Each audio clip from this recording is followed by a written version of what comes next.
One, two, 1, 2. Quick mic check before I get started. Step Back Sunday in the building. Just give me one moment.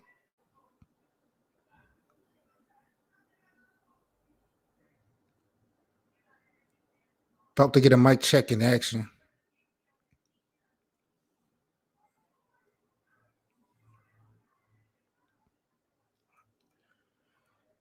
Let me see here. If I can get a mic check. Let's see. Let me see here. Okay. If I can get a mic check. Let's see.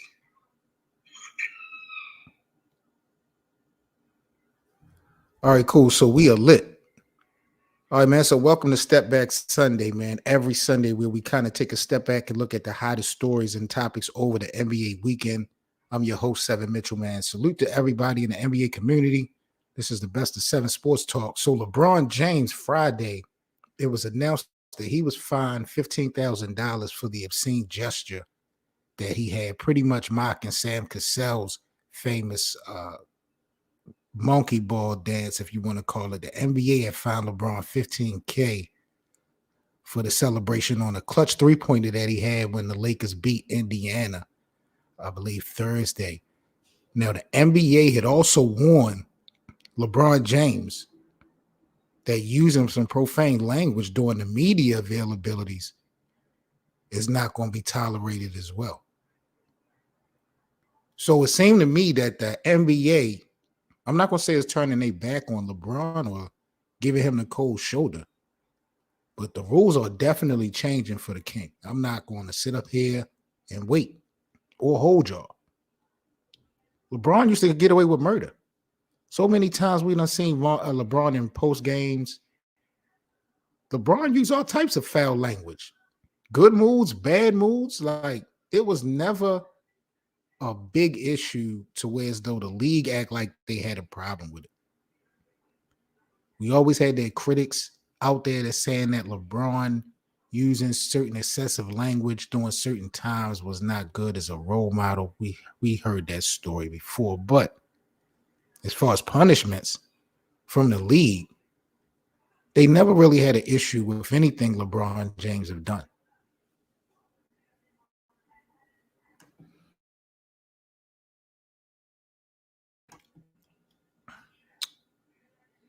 So, to me, it's a little bit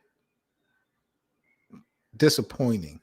Not to say that LeBron James should be put on any type of pedestal, but it is a little bit disappointing to see that now a guy who has spent 19 years as pretty much almost the face of our league, still playing at a very high level, a guy that has never really gotten in trouble before. You know what I'm saying? He hasn't done anything really in this substantial amount of time to make the league look bad. He's only helped the league look good. I don't like the way they're doing it. You know what I'm saying? Like, I don't know. With LeBron, he's always been the face. All the fans have been over him. So I don't really want to hear now in year 19 that his language is a problem. Like, that just makes no sense. It seems like they just trying to keep throwing a lot of dirt, so to speak, on LeBron. But, $15,000 is not a big deal. It ain't the money. It's the principle. And again, I'm not trying to say LeBron should get away with murder, but we've seen LeBron in Cleveland, Miami, and in LA use all types of language post game, before game, good mood, bad mood. LeBron say what he want. It's never been a problem until now. So they fined him for the excessive dance, 15,000. That's fine. But they also warned him. Now, I don't know what this warning mean. I don't know specifically what they told LeBron James as far as, his profane language that he uses during media availability. So I don't know if they threaten him to suspend him again if he keeps it going. I mean, or, I'm assuming that's really a reach. A fine, maybe. If they suspended LeBron James for excessive language, I think that would be so out of pocket. Salute to my bro AJ out in London in the building. AJ says, horrible they price the emotions out of the NBA. The trash talking expression is what makes basketball fun and exciting. And that's the thing, AJ, because that's the sport that we grew up on. Not to really knock or shit on what we have today in the NBA, because as far as athleticism, as far as excitement and pizzazz, the NBA now give you a good field. Certain players, Kevin Durant, LeBron, Steph, some guys get up for this shit. But there was a time, and AJ was talking about it, emotions poured in to basketball. Talking shit to each other, getting into people's psyche. You remember how the Knicks used to do Scottie Pippen, even though the Bulls won. Oakley and Mason and those guys used to give Pippen the blues. Detroit mentally give Pippen the blues.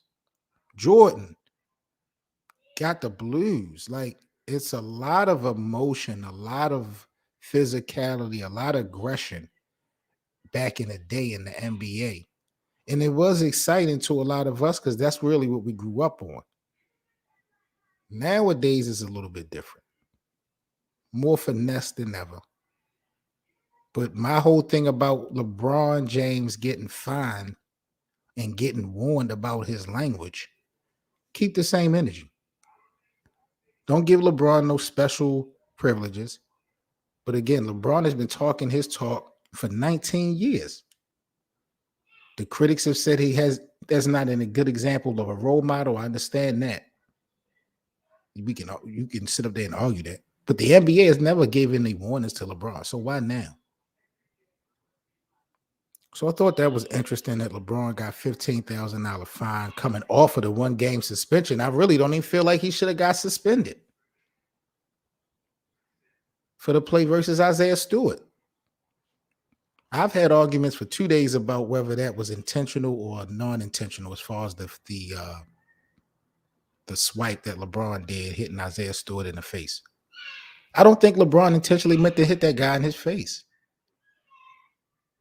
It looked like to me they were jockeying for position. LeBron, and this is another thing people are just not trying to mention. Isaiah Stewart is not an angel. There's a few plays where Isaiah Stewart has played dirty. If you ask me, Isaiah Stewart has tried to build a persona as an enforcer. And I think LeBron knew that. And you never know how much those guys were talking shit to each other before that happened and having to bang each other. And I just feel like there was a frustration moment and LeBron just wanted to unlock himself, like, get the hell up off me. Not knowing that dude was faces right there. It was bad. The optics was bad. That was really the thing. The optics on this situation was bad. The amount of blood. Also, Isaiah running around the court looking crazy. Like, that looked bad. So I knew the NBA had to do something.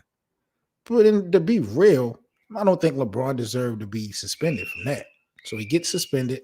Then he come back and they fine him for that gesture. So, this is just kind of new and rare because LeBron, this was the first time in his 19-year career that he was suspended.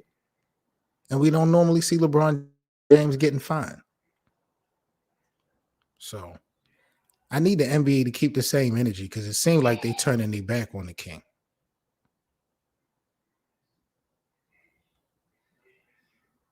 We got some breaking news. Today, the Milwaukee Bucks are looking to sign 4-time All-Star DeMarcus Cousins. Now, DeMarcus Cousins is 31 years old. He is going to sign a non-guaranteed deal to join the defending NBA champions. Teams must guarantee contracts for the balance of the season by January 7th of next year. The Milwaukee Bucks, they have been without Brook Lopez because of that back injury. Cousins played part of last year with the Houston Rockets and the LA Clippers. Some significant stretches, matter of fact, with the Clippers in that Western Conference Finals run. DeMarcus averaged 20 points a game, 10 rebounds in his 10-year career, which includes a lot of injuries. Torn ACL, Achilles tear. He's a 4-time All-Star, a 2-time NBA second-team selection back in 2015 and 2016. He played 7 years with the Kings until he got traded to New Orleans back in 2017. Bringing that aggression to Milwaukee with Giannis, this is a sleeper. This is a box office sleeper move. Because Milwaukee coming back from winning the championship last year, they pretty much brought the team back. You see, Giannis is playing less scared, more aggressive. His surrounding guys are showing that they are not just a fluke, like they really do this. You bring some tough guy mentality to Milwaukee, something kind of rare that they don't see. As long as it's not a distraction, I like it. I like it. Because let's be real, not to compare DeMarcus to Dwight Howard. If you bring DeMarcus to Milwaukee, DeMarcus could give it up physical, man. And, you don't want a guy missing games, but DeMarcus could just be like, he could be so aggressive that even if he got thrown out of the game, Milwaukee still could win. They don't need DeMarcus Cousins to win games, but they damn sure can use him. This is a power move if DeMarcus Cousins can remain healthy.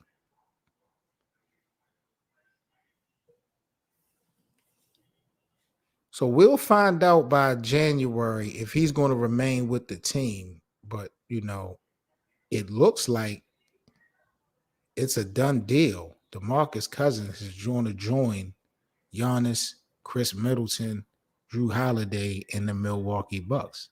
That's an interesting move, man, because the East, what's up with Brooklyn. Miami, tough. Chicago trying to get tough. New York trying to find their way. The Eastern Conference is really interesting. So any additions, any moves that we're going to see made now, moving forward up until the All-Star break, we won't put under the microscope because it can mean a whole lot towards someone's playoff run. Also, over the weekend, the Houston Rockets met with John Wall. Hopefully, John Wall may return back to Houston. Now, I thought they were going to be trading John Wall, but he met with the GM and the coach to reiterate his desire to return to the lineup in a feature role.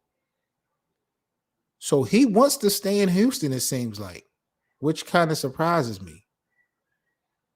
The Rockets are trying to build around number 2 overall pick Jalen Green and third-year guard Kevin Porter Jr. John Wall, his injuries has just always been a problem. He's 31 years old, though. He's been working out with the team, and he would likely need to ramp up his activity a whole lot more over this 2-week span if he's looking to start playing. He played 40 games with Houston a year ago after leaving Washington in that trade for Russell Westbrook. They can't really move John Wall, I think, because of the money. If I'm not mistaken, there are some contending teams that got interest in John Wall as part of their backcourt rotation, but he got like a $47 million option for the 2022-23 season. So that kind of make it impossible to incorporate him into a team. Who's going to take in $50 million in that 1 year? The Rockets right now are 3-16. They have won 2 straight games for the first time this year. So the only thing I really can see is that John Wall decides he want to stay and Houston goes with it. I don't think that's what Houston wants. Maybe they'll buy John Wall out, but he's not going to get no 50 damn million, and he's 31 years old. So is John Wall in a position to give up money? Like, I don't know how this one is going to play out.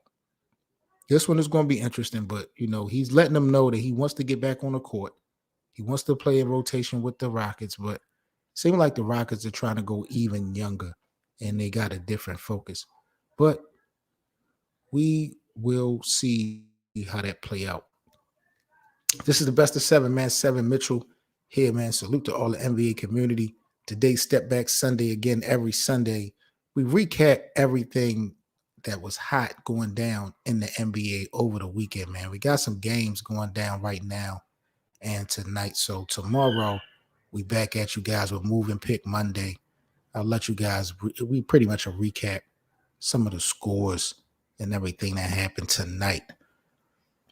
But not a lot of activity in the NBA over the weekend. Pretty chill. One of the, like I said, the biggest thing was LeBron getting fined $15,000 Friday.